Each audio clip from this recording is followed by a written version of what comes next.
Hey bowling fans, we are back for another exciting challenge match between Tim Watanabe and PBA National Champion and former Brunswick Pro staffer Cameron Weier. As this is our fifth match, Tim has a 1-3 record. His only win came at Angel of the Winds in the Stillaguama shootout last year, so he's going to try to right the ship here. The format today will be a quick one, best of two, and if it's tied 1-1, it'll go to a one-ball sudden death roll-off, which is super exciting. Our competitors are finishing up our practice shots here. One little wrinkle in this match, Tim will get to choose what ball Cameron throws for each of the two games. It will be different balls, but he's so good he'll figure it out no matter what, I'm sure. Let's see what he feels about this. How do you feel? The format today is going to be best of two, kind of like PBA League format, best of two, and if we tie 1-1, and so one-shot roll-off. How do you feel going into this match today? You're going to win. Yeah, you say that every time, but I'm looking for a little bit more in-depth analysis here. You have to choose what ball I throw, and I think I'm going to strike with any ball you choose. Okay, I like the confidence, kind of like Kimberly Pressler always says. I like the confidence. Okay, yeah. All right. Well, I got a pretty good look too, so it's going to be a good match. I think it's going to go to a roll-off. Really. I really think it's going to go to a roll-off. I think I'm going to roll you over into games. I'll roll you over in the parking lot. Wow, so the trash talking has started early apparently. Cameron will start on the left lane, and Tim has chosen the Mythic Jackal from Motive for Cameron's ball in his first game. He seemed to leave a lot of corner pins with that in practice, and he leaves one there to start with flat 10 on the left lane. Ball didn't quite go through the pins very well, but I'm sure Cameron will figure that out. He can create some entry angle with that strong piece of equipment. Perfect on the spare. Tim will be going with a Brunswick Zenith Hybrid, just drilled a couple weeks ago, only has a few games on it. He left it at the box surface, which I believe is 500,000 to 1,500. Really good shot there. He was fishing around a bit in practice, and he found the right lane is a lot tighter than the left lane. As you can see right there, that ball got right early and checked up immediately. Leaves a 310 baby split cross lane, and perfect on the spare. I think the left lane is going to be key in this match, especially for Tim. Cameron seemed to have both lanes pretty good. That ball's dead flush, really shaped well in the back end. And Cameron for an early double. Dead flush, pack, second and third frames for Cameron. He threw it like EJ Tackett on that shot. Wow. Minus like 200 revs. I think Cameron liked that one just a little bit. Tim on the right lane wants to duplicate his effort in the first frame. And, a little bit behind the head pin there. Leaves a flat 10. Going to go across lane, should have no problem with it, and doesn't. So the key for Tim's going to be speed control. That ball just a little bit fast. I think if he goes behind the head pin, he's going to have a little trouble getting the corners out, and that one was dead flush. Let's see that one again. So he's playing this left lane, just left a second arrow out to about 5 or 6 at the break point, and that ball sets up beautifully, ends up flush in the pocket for 10 in the pit. All right, Cameron on the right lane, working on a double. Light hit, doesn't quite shake out the 7, but we got a slow roller, look out! Oh, doesn't quite knock it over. That pin had a full head of steam coming across, but not quite enough. All right, Cameron at the 7, look out! Oh, just gets it, all right. All right, it's a very close match after 4 frames. Tim has 59 in the third on a strike, and Cameron's got 69 in the third on a spare, so it's essentially even here. Cameron in the 5th. Looks good. Oh, it's another, we call that a plaque 10. That 6-pin just kind of DOA there in the gutter. Not a good reaction there. I'm sure Cameron's going to make the adjustment for that. He's perfect on the spare again. Okay, Tim on the right lane really needs to take advantage of Cameron's lack of carry to have any chance here, and that ball's going long. Leaves a 2-8. He's going to have to make an adjustment with either his ball speed or straighten up his angles a little bit through the front, and even that ball for the 2-8, that ball went long. Barely covers it.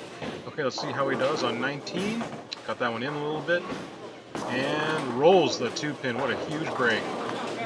Tim failed to double there, and Cameron can really put an emphasis on this first game with a couple strikes here, and that was perfect.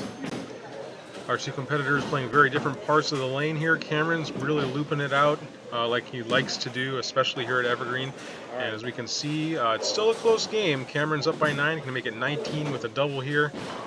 And when that arm comes out, you know it's a good one, and that was 10 straight back. Tim's really in a must-strike situation here on the right lane, and that is right and fast. Not a good combination, and leaves just the 2-pin, but he really needed a strike there to have any chance the way Cameron's going. So I think Tim's kind of glad he's going to get out of this ball after this first game here. Probably switch to his urethane purple hammer. Okay, that's for any chance Tim needs to strike here on 19. And oh, he got down, he likes it, and that ball didn't come up. Wow, what is going on? He did not have this reaction at all. He would open there in the 9th, essentially ending the match, and Cameron, of course, flushes it for the win. Okay, so Cameron's up 1-0 here in this best of 2. 10th frame, and carries a light one. He's carrying everything. That's okay. Get him So Cameron can actually strike out for a 258. In game 1, Tim's going to try to add some credibility and get some confidence going into game 2. And that looks good. He finally moved far enough right on lane 20. That ball shaped perfectly. Lane 19 looks like he's trying a more tighter line here, and that was a frozen rope dead flush also. So I think he found it, but a little bit too late. Cameron in the 10th. Messenger, he rolls it. Of course he's going to roll. It always carries when it doesn't matter. And he's going to show off here playing 5th arrow on his second ball in the 10th, and of course that's flush 2-2-56 for Cameron. In a convincing game 1 win, 192 for Tim. So game 2, Tim's going to change. He's actually going to change to his purple hammer, which he hasn't thrown in competition. So it's still got a pretty fresh cover. And had a pretty good look in practice, and that's why right there, that ball, he got started it deep, about 12 or 13 at the arrows. And this ball is sneaky strong. As you've seen all the tour players throw it, and this ball shapes beautifully, and that cannot be any more flush. So good start for Tim. Hopefully he can keep it going. So Tim had Cameron change to a Motive Venom Shock for game 2. A little bit less reactive, more of a benchmark type reactive ball for that company. And as Tim's thinking was it could possibly leave more corner pins because it didn't have quite as big a reaction in the back end. And that's kind of prophetic there in the second frame as Cameron leaves a very flat 10 pin. Yeah, Cameron doesn't miss 10 pins, so he'll go and pick that up. All right, so strike spare for Cameron. Okay, this will be a very telling shot on the right, the tighter right lane for Tim with urethane, and that had no chance. So he's really got to move right on lane 20 and play it very, very direct because that ball's not going to recover on that tight lane. And gets a little lucky there on the 1-2-4-8, so he has 2 marks as well. Back on the left lane, and that ball's struggling to get up the hill there. He's got to probably move a little bit right and play more up the boards. He will spare that 2-pin. Cameron on lane 20 really hitting it hard at the bottom, and wow, that's the result. And here's a replay of Cameron's last shot, old school with power, playing just about 3rd arrow. Out to about 3 at the break point with a not very strong ball, but it comes roaring back and goes right by the 9-pin. I don't think the ball hit it, but something hit it. It's a strike nonetheless. All right, Cameron in the 4th. He's got a 1-pin lead, can make it 11 with the strike here on 19. Oh, almost.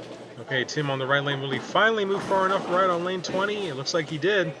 Drew it better too. Shakes him up for the light mixer. Okay, big shot on 19 for the double. All right, well, it definitely moved right, but I think he missed it at the bottom a little bit. Leaves the bucket there, the 2-4-5-8. He will go cross lane at this. And that ball needs to pick up. Oh, just barely gets it. Okay, it's another mark. No loss to count because he was on a strike as well. Cameron sends it out wide again on lane 20. It comes roaring back from nowhere. Snaps that 10 out of there. He's looking really good with that ball. Has a pretty sizable lead at this juncture. 31 pins, I believe. If he strikes here, and sure does. All right, Tim's in a world of hurt here. He needs to put some strikes together. All right, looks like he tightened up his angles. Will it carry? It does. That 6-pin goes to the wall and snaps that 10 silly. Okay, big shot here on 19 for Tim. He really needs to double here. Looks like he's moved right of 2nd arrow. That's where it needs to be. That ball shapes beautifully, and 10 in the pit. Great shot. All right, looks like he's got both lanes wired now. It's just a matter of if Cam will give him an opening. Right lane, Cameron. Oh, a vicious ring in 10. That's the break Tim needed to get back in the match here.